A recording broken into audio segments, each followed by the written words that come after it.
Hello. Hello. There we go. So that's my mom, Sandy. She was 33 years old when she died, and I was 11, and we were in a grocery store. And she had a heart attack in front of me. At that time, I didn't realize it was going to bring me to where I am today, which I'm guessing that's most of you. Tonight may be the first thing you've come to since you've had a loss, and so I really want to commend you for coming because it's risky. You don't know what emotions are going to come up. You don't know how you're going to feel. You don't know if somebody's going to say something to you. And I just want to encourage you just to step into it tonight, and wherever you're here, you're welcome. If somebody told me that I was going to be doing grief work, I would not have believed them. Because I did everything I could to run away from it. This isn't something I necessarily want to talk about, but we come to our path. So I'm grateful to her, and I know she champions this work, like Melissa said. So welcome. And what we're going to do, as we always do at Conversations with Kelly, is we're going to just get centered for a little bit because... Do you want to do Donna's intro first? Well, I'll let... The center. Donna, do you want to do... I mean, you should introduce your boys. Thank you, I will. So you see Tim and Oleg. Tim was 16 when he passed away. Tim was, I'll tell a little more about that, but he was at a party. It was a combination of things that ended in a tragic accident, and he lost his life at the age of 16. And a year and a half later, we had the chance to become family to Oleg, who was a Ukrainian boy who had cancer, living in an orphanage there in Ukraine. And a whole other story. I spent a whole evening talking about how all that worked out. But anyway, we took him as one of our own, and were able to mother him like I wanted to. And unfortunately, he died about 7 months after he came. He did die of his cancer. So I have way more experience in death and loss from different ways than anybody would ever want to. Mm-hmm. But it is our life, and again, just like Kelly says, her mom champions her, these boys and they champion me to do what I do because I'm going to make them proud. So when I see them, they'll say, "Good job, Mom." Mm-hmm.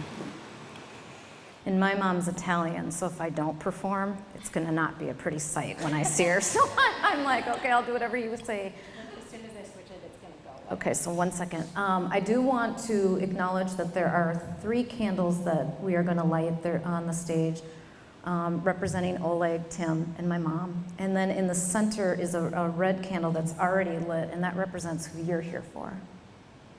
So we're bringing the light in for whoever that is. And it would be helpful for me if we could just say the name right now of who it is.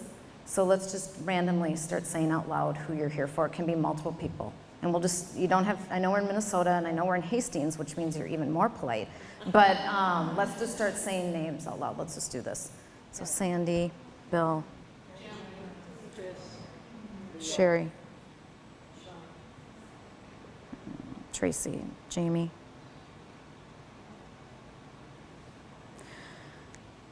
So having said that, let's just take a minute now, and if you are able, just uncross your feet. And because grief doesn't take a vacation in the summer, in fact, people say to me, do you think grief has seasons? I said, I do. I think it's winter, a really bad winter, a terrible winter, and a horrible winter. And that's particularly in the first 12 to 18 months. And so when you hear me talk about early grief, I consider early grief 12 to 18 months. That doesn't mean at 18 months it gets magical, but I don't want people set up to think the first year is the only difficult time. The second year becomes more real, and we realize what's really happening. So in the first 12 to 18 months, or in the early grief, it's really important that we get ourselves grounded at times. And I know some of you here have had horrific, traumatic death, whether it be by suicide, homicide, child loss, sibling loss, wife, husband, neighbor, whatever it may be, but everybody comes here and you know you belong. You're in a space right now where other people can look at you and say, oh, you too? And that can be really, really comforting. Because when you walk out there, you can't go to the grocery store necessarily and talk about this. So we want to get grounded. And one of the ways we do that is through just a small meditation that we're going to play. And what I'd encourage you to do is close your eyes and get your feet planted, almost like roots coming out of a tree. And as you're thinking and as you're listening, I'd like you to envision what you'd like to get from this evening. Maybe it's a word, maybe it's a picture. And this is only going to go for 3 minutes, so it's short.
So, lots of tears. I can hear it, I can see it. We do have Kleenex because I see some of you using your sleeves. And so we want to bring the Kleenex up. I'm also in acute grief right now, so I understand this because when my mother died, her sister adopted me, and she just died 8 months ago at the age of 65. So as I was doing this, it was very familiar to me of why we don't want to be quiet in grief, why we want to stay busy, and I see heads nodding. We don't necessarily want to get in touch with this, but I'm really proud of everybody here that did and that allowed it. And we still had to kind of do the quiet cry, you know that. And one of these conversations with Kelly is just going to be about screaming and crying, truly, because I just think we need opportunities for it. And so each day I'd encourage you to get quiet with your grief. And this was 3 minutes, technically, 8 minutes, but it was, okay, so it was supposed to be 3 minutes, and I could sense it was getting longer, but it might have felt like 20, right? Because we're not quiet enough in our grief. And in the summertime, when everybody is so busy, it's easy to bypass the grief. We can go to the boat, we can go to the cabin, we can go to the concert outside, Or what's even harder is when we don't feel like doing any of it. But we're supposed to in the summer. We waited 11 months for summer to come. And now we feel like this. And I remember thinking that, oh, when summer comes, it's just going to be so much better. Because that's what everybody told me. And yet, it's still here. It's still here. So be quiet in your grief each day, if you can. And you don't even have to ruminate about the grief, but just be quiet. Our hearts and our minds need it. They need it.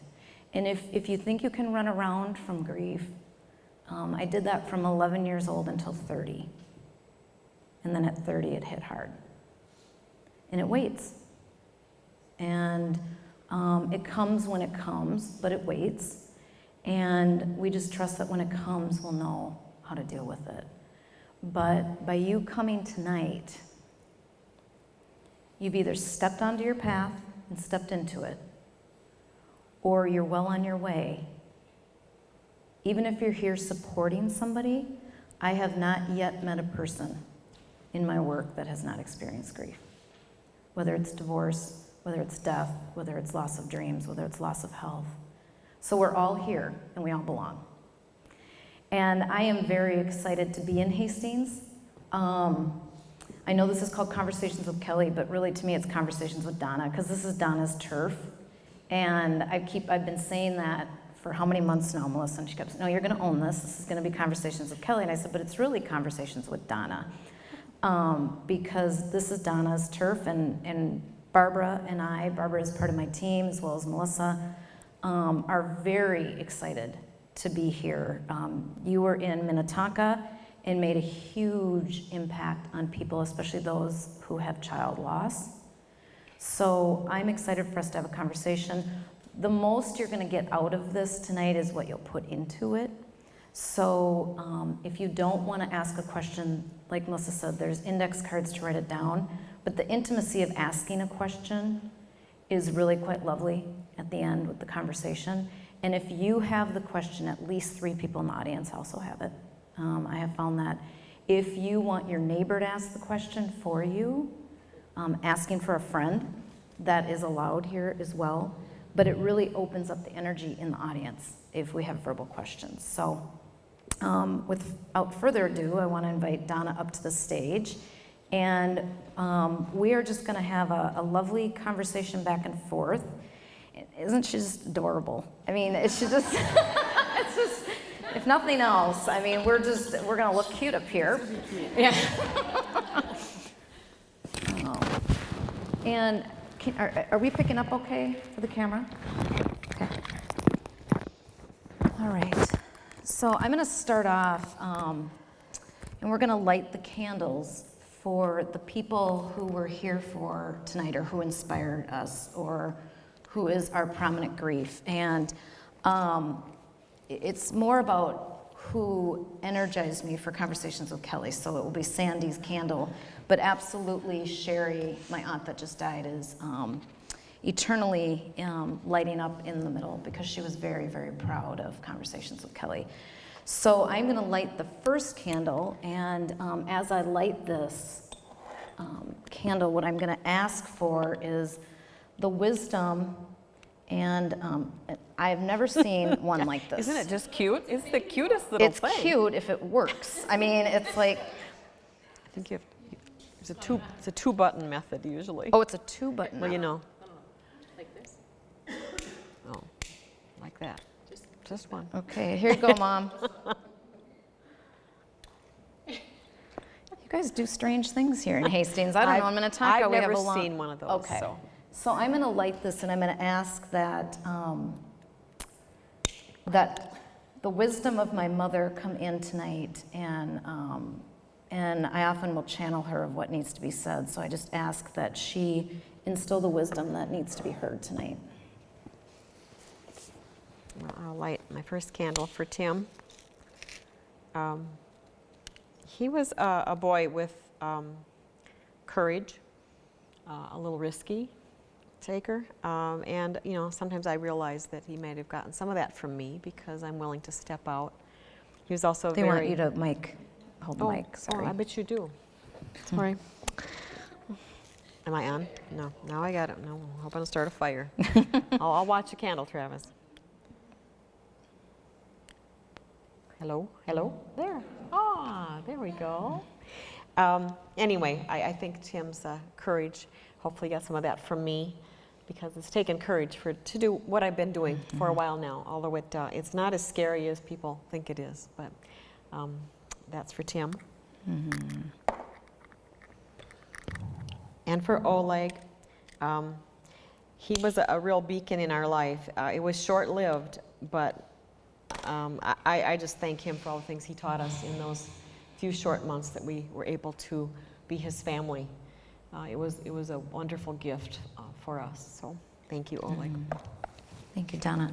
And then again, this candle here, Yes. which is already lit, represents all of those that you come here for and all of those that you grieve. And I actually just had a patient die a couple days ago that I had absolutely adored and loved. So I'm going to bring Kimberly in here. I would like to say her name as well. So here we are in the summer, having a beautiful summer day, and we're at an event called Grief Doesn't Take a Vacation in the summer. So I think it's really appropriate. I do think it's really hard, and I've had this myself, where everybody is so happy about the weather. But when you're numb in grief, whether it's raining, thunderstorming, snowing, or sunny, sometimes that doesn't matter. And I would like to encourage all of us just to be with the grief where we're at and not pressure ourselves, even though it is a beautiful sunny day today. And in this state, that's all we talk about, right? I mean, it's like the headline of the news. And then everywhere you go, we talk about it. And granted, it is beautiful. But I've had sunny, beautiful days where I am just like numb to it. Anybody else have that experience? Yes. Okay, thank you. So let's just be real with our grief. Let's just name it what it is. And if somebody said, isn't it a beautiful day? I mean, it just makes everything better. You can decide how far you want to go with that. But with your real people, you may want to say, actually, it doesn't make it all better. And I still need people in my circle and to check on me even when the weather's nice. So I love that we're doing this in the middle of the summer. There are a lot of people on vacation right now. And so those of you that are here, we are just so grateful. I had many messages that people wanted to come, but they, for whatever reason, couldn't come. Before we get into our conversation, Kelly, something you're saying made me think of something else, is that, and that I agree totally with what Kelly just shared with us, but also, if you're having a really good day, that's okay too. You know, we can get into that thing where we feel guilty. You know, it's like, why am I feeling happy right now? After what's happened, how can I feel happy? But you don't have to be on this journey very long before you realize that can be short-lived. That you can have a really great day, and you wake up the next morning and think, I'm not so sure I can get out of bed. It's like, what happened to yesterday, right? yeah, So what we know is grief's all over the map, right? That's what we know. absolutely. But it's okay to be okay. It's okay to not be okay. I think it's a wonderful point, and sometimes it's even by the hour, right? So, and you know, in the last podcast that I talked about with hope, some people don't want to hope because the farther up you go in hope, the farther the fall feels. And I'm seeing a lot of this right now. And that term, I don't want to get my hopes up, actually comes from people who are grieving, because they have a good moment and they think, and then the fall is so hard. And really our energy is best spent just, again, being with it all. Because if you look at it as a wave, and the waves, when they crest in the ocean, think of that as the peak of your grief, and you ride that wave. Anybody that's ever done surfing or been in an ocean knows that if you try to get off the wave, you're going to drown, or you're going to get water in your lungs, or it's not going to go well. But if you can ride it, it will always recede, and it will always let you off. And that is truly with grief. And then we see the next wave coming. It's like, oh, and we just have to surrender into it. And so I'm glad you brought that up, because that is something I was going to get to later about grief doesn't take a summer vacation, but we can take a summer vacation from grief, even if it's for 5 minutes. So I'm going to read this real quick from my book, and then we will absolutely get started. People asked, how many of you have been to a Conversations with Kelly? Can I just see 1, 2, 3? Great. You have too? So I welcome back, and those of you that are new, welcome. So this is called a sacred space. Grieving people often speak of the hole in their heart after a loss occurs. The hole feels like it will always gape open and bleed. At first, this hole is like a gunshot wound, causing intense pain, discomfort, fear, and even threatening our lives. People sometimes try to fill this space with unhealthy things to numb the pain, such as alcohol, drugs, overeating, or overspending. Over time, the wound vacillates between healing and breaking open again and again. Eventually, this hole will become a sacred space within us that is dedicated to only that which has been lost. I encourage you all tonight to be in touch with this space. What memories do you want to live there to honor those that you love?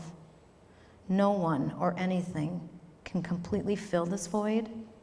This is a space that deserves to remain open, tended to with love and comfort. Your bond now to those and to who you have lost will always live in that space of sacredness. Let your heart stay open and flowing with love and connection. So when Donna and I met in Minnetonka, we had a beautiful conversation where I was kind of asking questions of the expert, Donna, and then we would flow. And so we decided that would be most helpful. They're not necessarily the same questions. But Donna, can you start off by talking about grief as an individual response and what you've seen, but also as a family experience or a community experience, and in words of wisdom, which you've either experienced or in the groups that you've done, how individual it can actually be with the same family? Yes. So our first experience with grief was when Tim died, and that was in 1992. So for any of you who just can't believe that I can sit up here and talk about this, remember, I am 26 years ahead of a lot of you, or at least almost that much for many. So, lower your expectations. I say that a lot to people. I say, you know what, we need to lower our expectations of ourselves, first of all, but also of other people. Because part of what grief can cause us to do is to become very hypersensitive to everything. Our antennae are up all the time, and we listen to everything people say, and we sometimes get offended or hurt, and then we back off, and in a better moment we'll go, well, how could they understand? They have no idea what I'm going through. But to lower expectations of other people, I always say that's not just in grief. That to me is in general in life. What if we expected less of everybody? Would we be less disappointed and less frustrated? I think so. So in grief, that applies as well. But our story unfolded here in Hastings. We moved to Hastings in 1980, so we'd been here 12 years when Tim died, and he has had an older sister, Jill, who was 18 when his death occurred. And working through a family grief, it was all over the board, because at 18, you're not really equipped to take this on. that your baby brother died the way he did, or at all. And it was this circle of friends. It was all of Jill's friends, and all the girls knew all the baby brothers, and they were all kind of one big group of kids. And so, you know, and like any of you, you're concerned with the other people who are also grieving the loss that you are. How are they doing? And when it's a child you're dealing with, even though an 18-year-old teenager, it's hard to tell because they don't always want to talk about it. They don't want to go see a therapist or a counselor necessarily, willingly. And so it's difficult because you have your own grief to deal with. You know, and then I know there's families that you have a loss, and I was partly actually quite grateful that I didn't have any younger children. Yeah. Because boy, I've seen people who that is part of their life now, and you can get so busy taking care of children's needs that your grief just gets shelved, and so it can be for years. And so, and I don't know there's an answer around that because life goes on. You know, life went on for us too. You know, bills still had to be paid. The, you know, electric company and the gas company, they don't really care. They just want you to pay the bills. So getting back to work and getting back to life, my husband was and still is self-employed, and, you know, there was no time off. There was time off, but it meant the money stopped coming in too. So it was just, you know, I haven't thought about all those pieces of it for a while. But as I said, we lived here in Hastings, and you know, at the time Tim died, Hastings was a much sleepier little community of probably, I don't know, maybe 12,000 people, you know, 10,000 less than it is now. And everybody knew everybody, and especially with Tim's death, it was very, and some of you have had to suffer through a loss that becomes very public, you know, where it's on the front page of the papers and it's on all the news, and we know, well, I think a lot of people know us more than we know even, because they remember that time, because it hit the whole community. Everyone in Hastings knew about it. So you talk about the need to go shopping for groceries after midnight or before 5 in the morning, because you really don't want to run into a lot of people. And you know what? They don't want to run into me either. I've had people tell me since then, yeah, I'd see you at Walmart or Cub. I would simply go to the other end of the store because I didn't want to run into you face to face because I didn't know what to say. And haven't we all been in that position? You know, many of us get wise after we walk the path ourselves. And even then, I still think there's things we say that we go, I should know better. Why would I say that? How are you doing? I mean, Right. You know, and I'll try to catch myself when if that just comes out of me because I'm not really thinking about who I'm speaking with, I'll even say, that was a dumb question, was it? How are you doing right now? How is it going today? Be more specific. But Hastings was at the same time, Hastings was a wonderful community. We were supported and loved as only you get in a smaller community. Much easier to disappear if you live in Minneapolis or, you know, downtown St. Paul or something. But the whole family, you know, and watching other family members, meaning grandpas and grandmas and aunts and uncles and all those people, you know, you want to believe that family's going to be right there for you. But you know what? They're all in their own pain.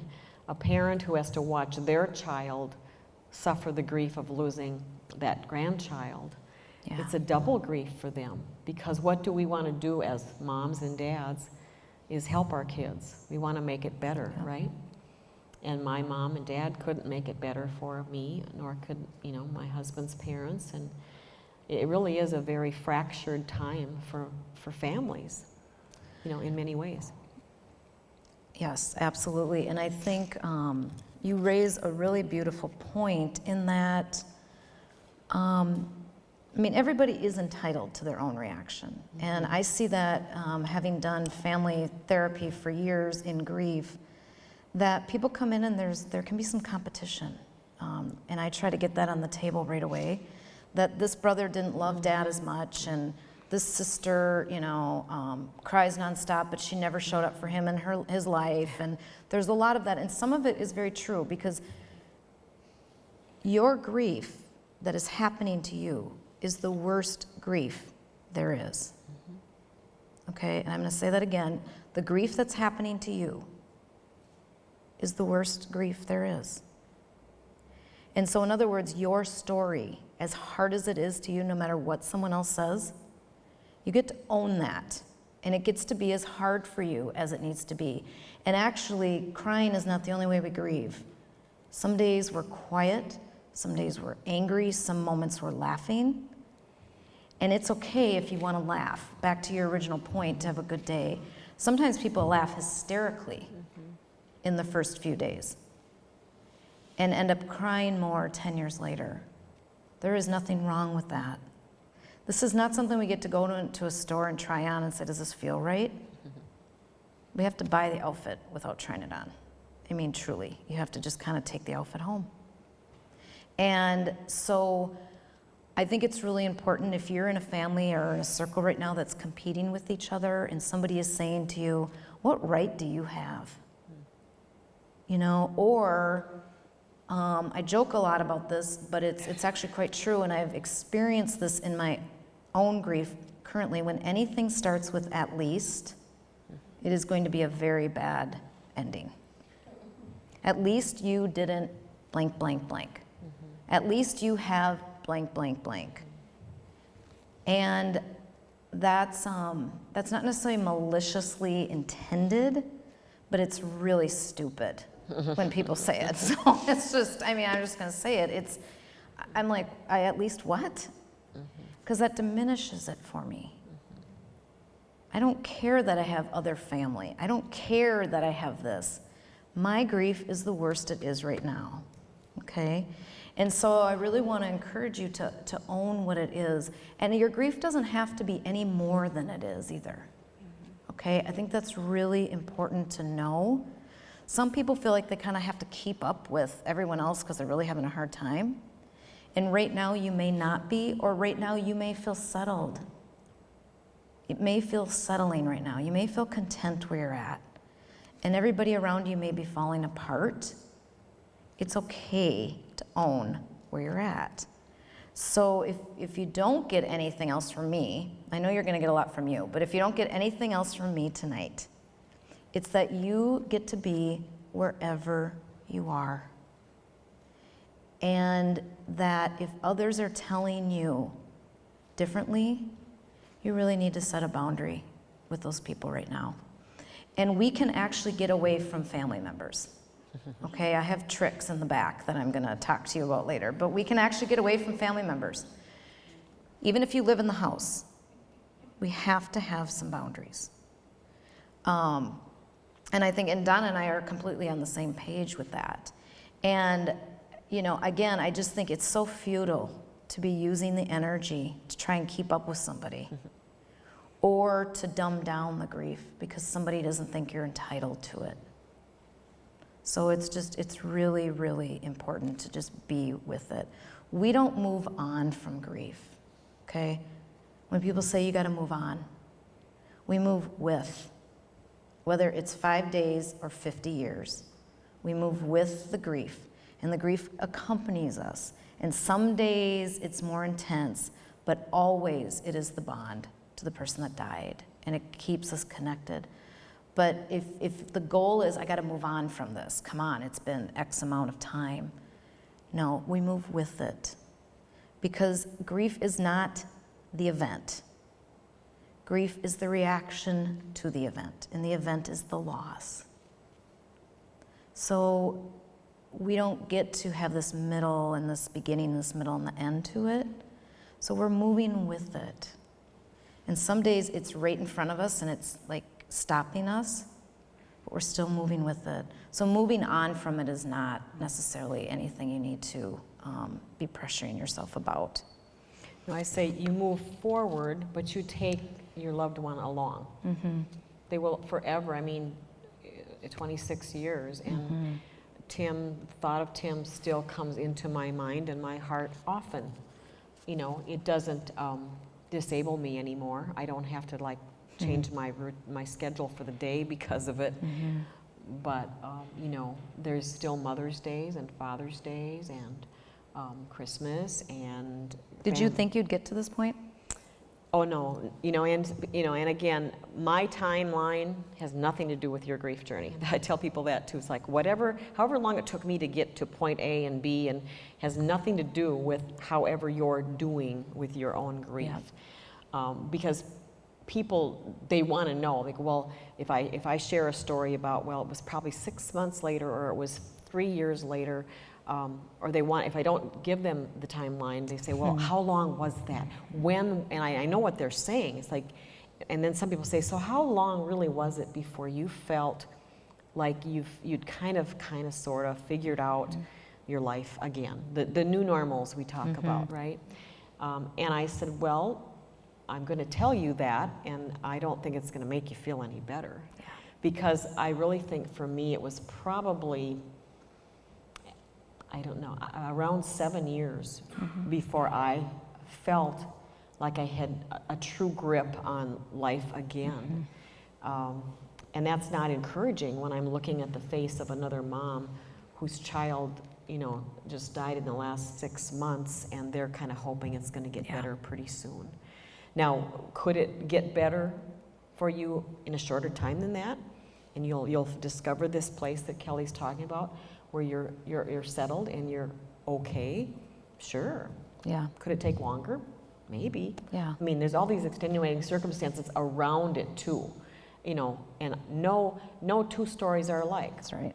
I can be in a whole room full of other people who've lost children, and it's very individual. It's a very individual story. Their relationship with that child, how old the child was. Yeah. Did the child die and leave behind, a couple grandchildren that they can live on through them?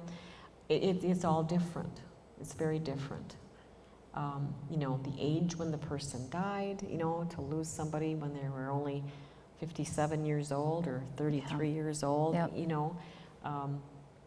it's we know what we know. It's out of order. It wasn't supposed to happen like that. Well, and when I first met you and heard your story about losing 2 children within such a short time, that really showed me about resiliency and how us humans are very resilient. Everybody here that came tonight has resiliency, even if you're shaking inside right now and you feel like you could vomit. You are resilient because you came. You pushed through it and you came. And so really just give yourselves the credit that is deserved to come to something like this. On Facebook, I have a page, as Melissa was saying, called Conversations with Kelly, and I write on there a couple times a week. And I wrote something today called Living in the Different. Living within the different. And that's my version of new normal, because I've never been normal, so I don't even know what it would be like to have an old normal and a new normal. So I'm just like, wow, this is different.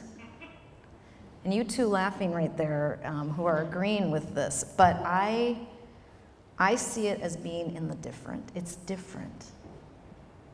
It'll never be what it was before they died, or before the cancer diagnosis, or before the illness. And it just will never be. But so we have to integrate into our different. And people really resonate with that because it is different, and there's no pretending it's not. And within different, we have things we learn, we have things we discover. We don't necessarily have these little gifts that we come upon. I don't prescribe to that. I don't put anybody down that says, oh, this was a gift because it brought me this, that, and that. I just personally have never found it to be a gift. I have found it to have opportunities and possibilities in loss. And my patients that I've worked with for countless years who have had illness, mostly cancer, have said to me, through this, I have learned trust, faith, whatever it may be. I would have liked to have learned it differently, but that's kind of how life goes. Sometimes we have to get uncomfortable to move and to learn. And so truly, I just think it's really important to acknowledge you're different. And what does this look like? And we want you to say, Donna, it took me 6 months to feel better, because we're searching for that. And I have done it myself. I have looked at people and just said, how long did that take? And actually, I could be discouraged by 7 years, or I could be comforted by it, because I may be sitting here at 3 years going, okay, so my different is okay. My different's okay. And so I really, you know, you inspired me when I met you about resiliency, because I think if you can survive the loss of 2 children, there's something to this then. And, you know, I think the thing that's important too about the 5 stages, or the stages of grief, that a lot of you have read about. How many of you are familiar with the stages of grief? Okay. It was really a great thing when Dr. Kubler-Ross invented them. It gave us a really nice platform. Unfortunately, we don't get it one and done, okay? And I have heard many people say, why am I angry? I was angry last year. It sets people up. And I kind of, you know, I mean, I love her, and she's listening, so I'm going to be really careful, because she was one of my mentors. But I think she would agree that we've come from that, and we've learned from it. And so, and some of you will never experience one of the stages. You won't. And that doesn't mean this is wrong. So I look at grief like a spiral. And I look at it that it starts, and it has this ever-evolving kind of movement. And it's like those things you see in the wind. And it's just, you're not quite sure where it starts and where it ends, but it's moving. And there might be a part in that feels like that bargaining part. If I do this, then this will happen. But then all of a sudden, it's just ever moving. And that's the nice thing, is we want it to keep moving. That doesn't mean the intensity is constantly there. It just means we're moving with it. Stages, done. And you may be angry and you may not, and you might be angry for 25 days. And so I always try to, I want to say it was a beautiful place to start, because she really started those stages for those who are dying. And it was really about the stages of dying more than the stages of grieving. But we applied it then to grief. Because working with the dying, I have seen so many of those come true. But it's kind of disappointing when you think, I did that. There's a depression piece. Okay, I did it. What in the world is this now I'm experiencing again? And I just want to say that we go back to these experiences as often as we need to. But every time we come back, we have learned from the last time. That wave again. And we know how to ride it just a little more. So just allow yourself to look at it more as a spiral and ever moving. You know what I found too, on that same vein, is, and what I tell people that I work with, is that you will circle back to whatever it is, the anger, the bargaining, the depression, the whatever it is. But because people say, well, how do I know I'm even getting any better? Because some days I wake up and I don't know that I'm as bad as I was, you know, a month after he or she died. And I say, I think you can gauge it this way. It's what I could see in my own life, and I see it with plenty of other people, that I think it's true. You may come back to that anger, but you will stay there a shorter time. And soon you will just be able to, you know, that you don't go there. I mean, and pretty soon it's just a blip on the screen. Yep. But it's because of what, as Kelly said, you learn something each time you revisit it about yourself, about how to deal with it, about how to talk to yourself, about how to pray through it, whatever it is, whatever tools you use, you are able to, you know, you start to figure it out. You know, I don't know how many of you journal. I didn't journal during the time after Tim died. I was not a journaler, and if I'm like a lot of other people out there, I have like 8 journals, all with 4 pages written in them, right? Maybe if I get a prettier journal, maybe then I'll write in it more often, right? Maybe I need a spiral bound one so it's easier to hold open on my lap. I don't know. Actually, I do journal now. I've been journaling for, I don't know, 2-3 years now. And I don't write every day, but I write about 2, sometimes 3 times a week. And I write about anything, you know, whatever, something going on with my grandkids, or, you know, whatever it might be, you know. So But sometimes it's a good way to track how am I doing, and you don't have to fill the whole page. Maybe you just get a spiral bound notebook and you just say, today I was so angry. Yeah. I could hardly function. Yep. You know, and maybe if you write again 3 days later, it's like, whether you write in the morning or at night, at the end of the day, you know, the other thing I think include is find something to be grateful for. Mm-hmm. If it's one thing, and if it's maybe as simple as, I sure enjoyed that cup of coffee I Yeah. had with Susie. Yep. Whatever it is, you know, or it sure was nice taking that drive with my husband, you know, or going out for ice cream. I mean, anything, because we really have to grasp sometimes to find, Yes. what am I grateful for? Because Yeah. we can become, what you don't want to become is cynical and bitter. In my journal for your journey, one of the stories that I share is about making that choice Yep. to become bitter or better. And it really is a choice. I tell people in my grief groups all the time, I wish I could come to you with, give everyone a pink slip that says, you know, it's going to let you off the hook for at least a year. You won't have to be held accountable for what you say or do or don't do. If you don't get all your bills paid, it's all fine. You're going to have grace for a whole year. Wow. Because you're grieving. I said, that doesn't work out there. The world doesn't care, pretty No. much.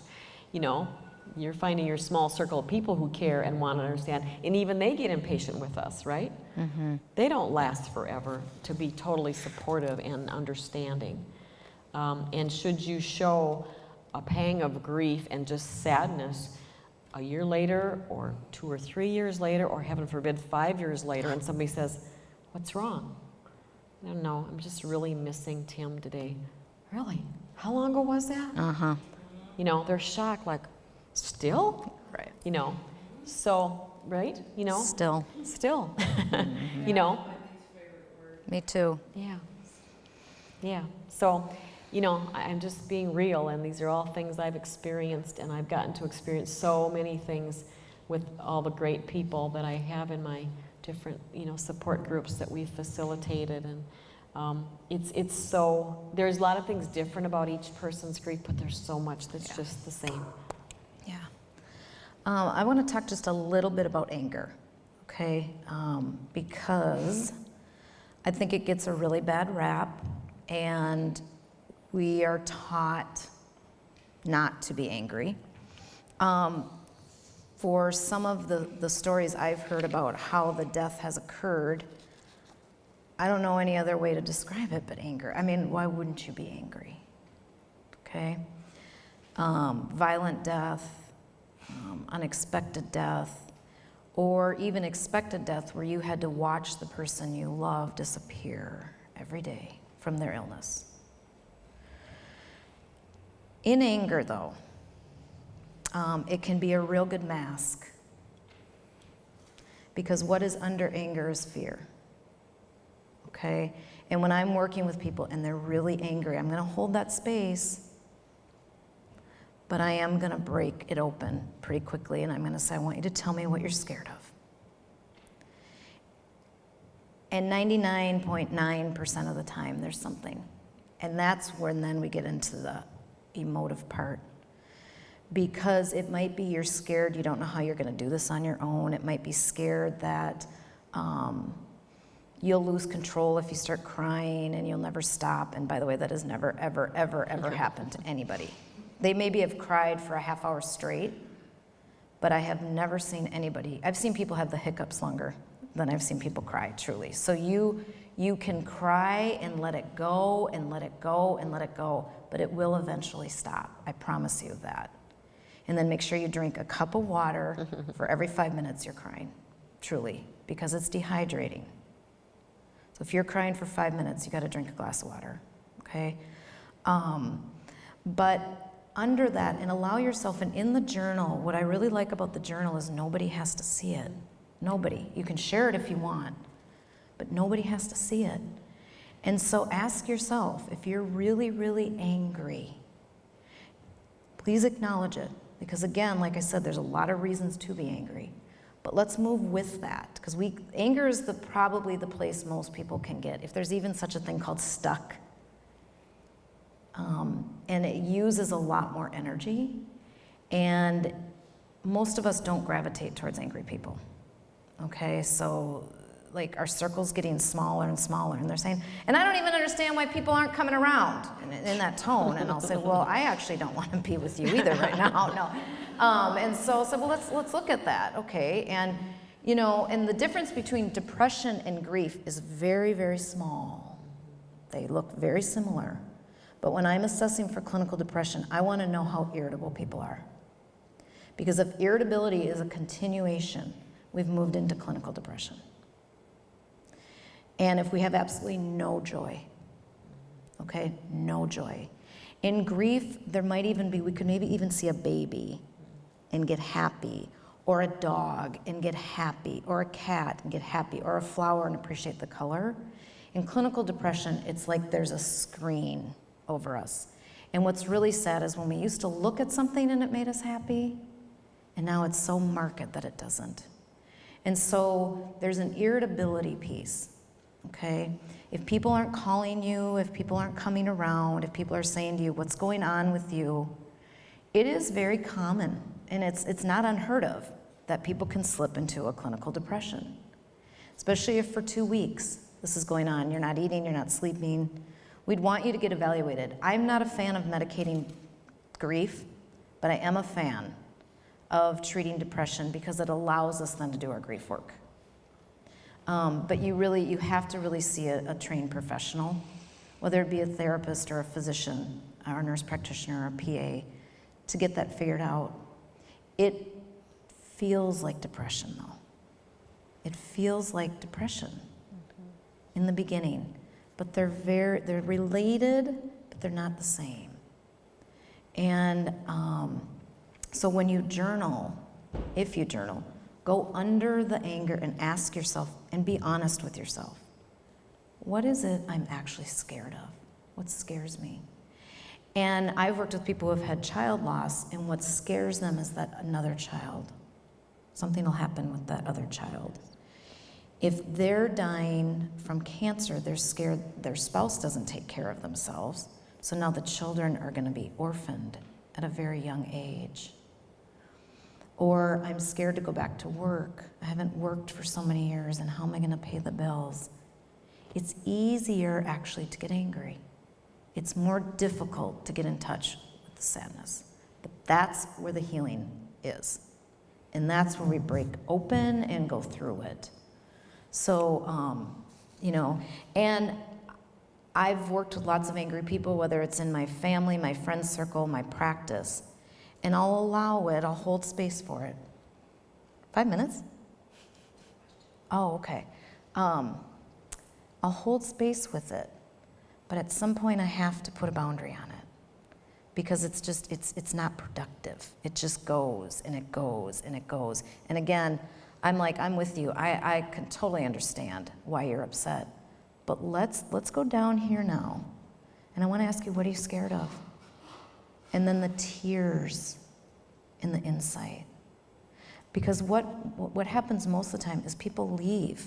Nobody stays and holds space for somebody that's constantly angry. It feels scary, and it feels threatening, and it feels hopeless. And no matter what we say, yeah, but. Mm-hmm. And again, I get it.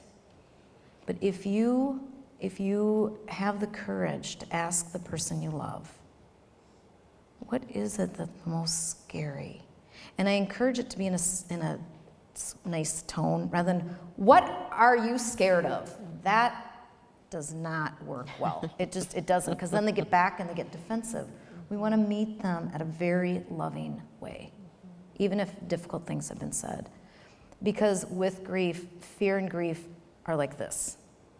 We may not even realize we're scared of what we're scared of.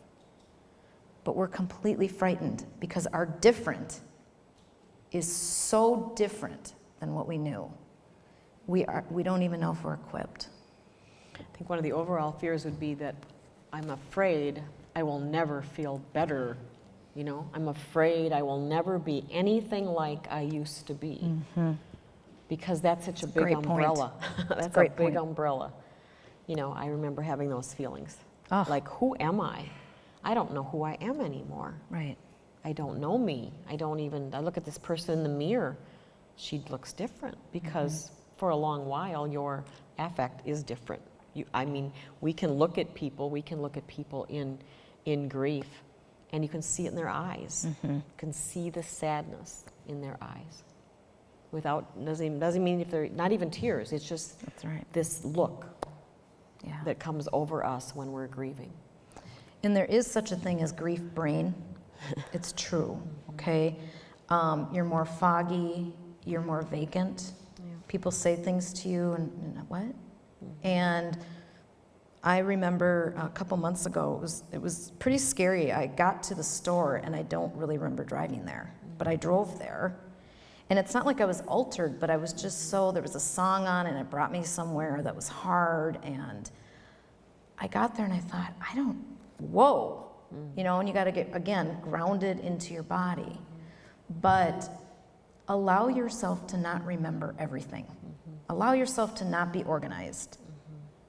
And I love that pink slip. And does that include laundry? Not doing the laundry? Because Yeah.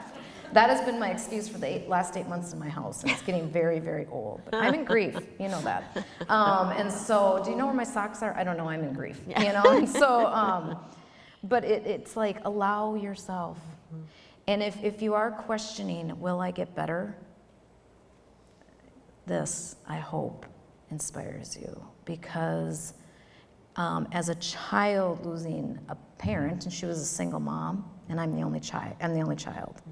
So I lost my entire family, okay? My entire immediate family in one moment. And to lose 2 children in a short time.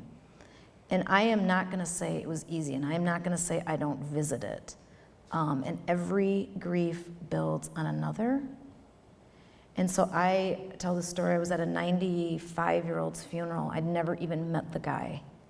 And I was sobbing hysterically. And I think everybody goes, oh, the poor granddaughter, and I'm like, I've never met him. It's because of something I tapped into that I hadn't, it was that spiral, and I came upon it. And if we start judging what we're feeling, we're going to do ourselves a huge disservice. And I just said, let it go, because it needs to come. And I don't need to justify this to anybody. But it was that opportunity. I never thought I would cry at his funeral when I walked in. I was there for the cousin or something. And wow, did I get in touch with it. So we allow it and we let it. And now we're taking questions. Do you have the cards? Did people hand in cards to you? So I know we're wrapping up. We do want to just read something. Yeah. Go ahead. I'll close with this. Is that okay? It's something that I did not write this. It's from the Gates of Prayer, Judaism prayer book. It's called We Remember Them. At the rising of the sun and at its going down, we remember them. At the blowing of the wind and the chill of winter, we remember them. At the opening of the buds and in the rebirth of spring, we remember them. Actually, why don't we all say remember them after I read each sentence?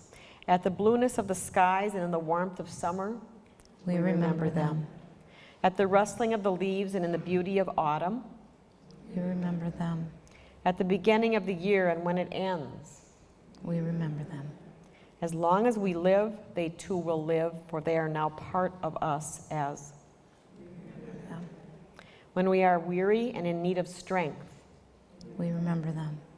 when we are lost and sick at heart, We remember them. when we have joy we crave to share, We remember them.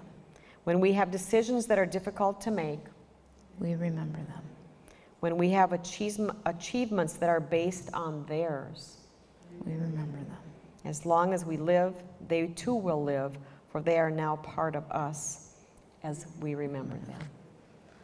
So I just talked about Kimberly, who died 4 days ago. And so 5 days ago, we were all around her bed, and I read that, which is, I didn't know you were going to read that.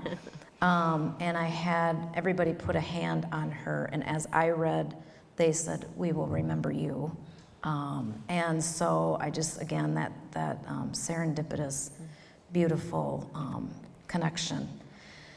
I am going to close with just a very short reading. We're going to have a song, and then again, please come to the back, just to chat, and I don't know, let's just take an exhale, because that was just a lot, yeah.